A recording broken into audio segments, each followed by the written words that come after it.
ಅಧ್ಯಕ್ಷರೇ, ಉಪಾಧ್ಯಕ್ಷರೇ, ಜಿಲ್ಲಾ ಸಂಘಗಳ ಕಾರ್ಯದರ್ಶಿಗಳು, ಸಿಬ್ಬಂದಿಗಳು ಹಾಗೂ ಮಾಧ್ಯಮ ನಮ್ಮ ಅವರಿಗೆ ಭೇಟಿ ಇತ್ತು ಮತ್ತು ನಮ್ಮ ಎಂಪಿ ಅವರು ನಾವು ಸಹಕರಿಸಿ ಮಾಡಿ ಇದು ಆಕ್ಚುಲಿ ಹೋದ ವರ್ಷನೇ ಮಾಡಬೇಕಾಗಿತ್ತು. ನಾವು ಇಲ್ಲಿ ಅದು ಕಾರಣಾಂತರದಿಂದ ಏನೋ ಪರಿಸ್ಥಿತಿ ಇದಾದ್ರಿಂದ ನಮ್ಮ ಉದ್ಯೋಗ ಜೊತೆ ನಾನು ಚರ್ಚೆ ಮಾಡಿ ಆದಷ್ಟು ಬೇಟೆಯನ್ನು ಈಡೇರಿಸೋಕೆ ನಾವು ಸ್ವಲ್ಪ ಪ್ರಯತ್ನ ಮಾಡ್ತೀವಿ ಅಂತ ವರ್ಷ ತುಂಬಿದೆ. ನಾವು ಈ ಮಳವಳ್ಳಿ ತಾಲೂಕು ಬಂದಾಗ ನಮ್ಮ ಸಂಘಗಳು 111 ಕಮಿಷನ್ 111 ಇತ್ತು. ಈಗ 133 ಸಂಘಗಳನ್ನಾಗಿ ಪರಿವರ್ತನೆ ಮಾಡಿ ಉದ್ಘಾಟನೆ ಮಾಡಿದ್ದೀವಿ. ಇನ್ನೂ ಒಂದು 7 ಸಂಘಗಳು ಇಲ್ಲಿ ಉದ್ಘಾಟನೆ ಆಗಬೇಕಾಗಿದೆ. ಅದಕ್ಕೂ ಈ ಉದ್ಘಾಟನೆಗೆ ಫಿಕ್ಸ್ ಮಾಡ್ತಾ ಇದ್ದೀವಿ.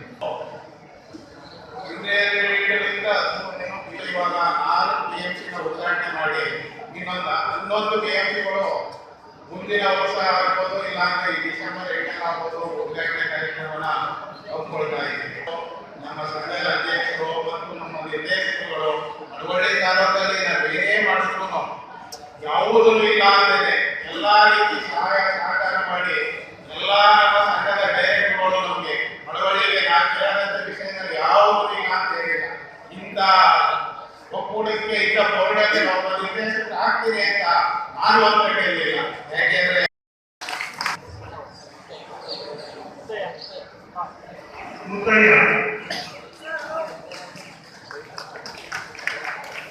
ಜ್ಯೋತಿ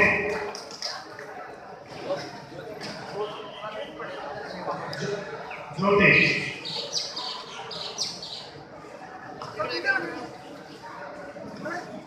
ಭಾಗ್ಯಮ್ಮ ಈ ಬೇಡಿಕೆಗಳಲ್ಲಿ 12 ಬೇಡಿಕೆ ಕೊಟ್ಟಿದೆ. 12 ಬೇಡಿಕೆ ಇದೆ. ಈ ಬೇಡಿಕೆಯನ್ನು ನಮ್ಮ ಆಡಳಿತ ಮಂಡಳಿಯಲ್ಲಿ ಚರ್ಚೆ ಮಾಡಿ ಆದಷ್ಟು ಶೀಘ್ರವಾಗಿ ಪರಿಹಾರ ಮಾಡಿಸಬೇಕು ಕೇಳ್ತಾ, ಮತ್ತೆ ಕೆಲವು ಹಾಲುಗಳ ರೇಟ್ ಬಗ್ಗೆ ಕೇಳಿದರೆ ಹಾಲುಗಳಿಗೆ ಬಂದು ಅಡಿ ಹೆಚ್ಚೆ ಕೊಟ್ಟವರು ನಾಗೇಂದ್ರ ಅವರು ಇವತ್ತು ನಮ್ಮ ಪಕ್ಕ ಬೆಂಗಳೂರಲ್ಲಿ 14 ಸಾಲ 14 25 ಕೊಡ್ತಾ ಇದ್ದಾರೆ. 14 ಸಾಲನ್ನು ಮಾರಾಟ ಮಾಡಿ ಇವತ್ತು ಮಾರಾಟ ಮಾಡಿದರೆ ನಾವು ಮಾರಾಟ ಮಾಡಿದ್ರೆ 3 ಲಕ್ಷ ಬಾಕಿಗೆ ಈಗ ₹2 ಸರ್ಕಾರ ಜಾಸ್ತಿ ಮಾಡಿದೆ. ಯಾಕೆ ನಿಮಗೆ ಇವತ್ತು 8 ಲಕ್ಷ ಹೆಚ್ಚಿಗೆ ಮಾಡೋರಿಗೆ 50-60% ಜಾಸ್ತಿ ಮಾಡಬೇಕಿದೆ. ಆಗ ನಾವು ನವೆಂಬರ್ನಿಂದ ಇವತ್ತು 7 ಬಾರಿ ಅತಿ ಹೆಚ್ಚಾಗಿ ಇವತ್ತು ಹಣ ಕೊಡ್ತಾರೆ. ನಾವು ಇವತ್ತು 26 ಕೊಡ್ತಾರೆ. ಇವತ್ತು ಮಾರ್ಚ್ ಏಪ್ರಿಲ್ಗೆ ತಿಂಗಳಿಗೆ ₹10 ಇವತ್ತು ಒಕ್ಕೂಟ ಲಾಸಲ್ಲಿ ಹಣ ಕೊಡ್ತಾರೆ.